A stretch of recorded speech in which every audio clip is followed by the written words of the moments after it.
The gold price, gold USD, effectively rebounded from an initial decline of the week, regaining ground from a 5-week low in proximity to the critical $2,000. Gold initially encountered support near the $2,000 level, but encountered adverse pressure as a result of a significant resurgence in demand for the US dollar and a concurrent rise in US yields across multiple periods. Gold was further depressed by unfavorable Chinese data releases in the first half of the week, which reinforced the notion that a Chinese economic recovery is an extremely remote prospect. This circumstance in China contributed to the extension of weekly declines in gold and other risk-averse assets. This transpired during a period when the US dollar was experiencing substantial ascent, as evidenced by the USD index, DXY, attaining annual highs of approximately 103.70 on January 17th.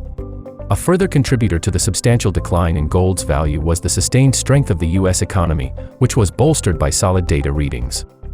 This included retail sales, industrial production, and the Philadelphia Fed manufacturing gauge all exceeding expectations.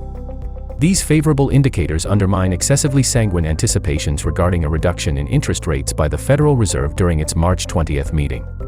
As per the data compiled by CME Group's FedWatch tool, the probability of a rate reduction declined from more than 80% at the start of the week to slightly more than 50% by Friday. In the daily chart, XAUUSD is trading within a descending channel, where the 20 DMA is an immediate resistance. A range extension with a bearish daily close below the 2000 level could be an alarming sign to bulls, as it may lower the price towards the 1973.00 support level. The daily RSI reached the 50 line, which could indicate a bullish recovery. For a long opportunity, investors should wait for a daily close above the 2088.00 level, aiming for the 2150.00 level.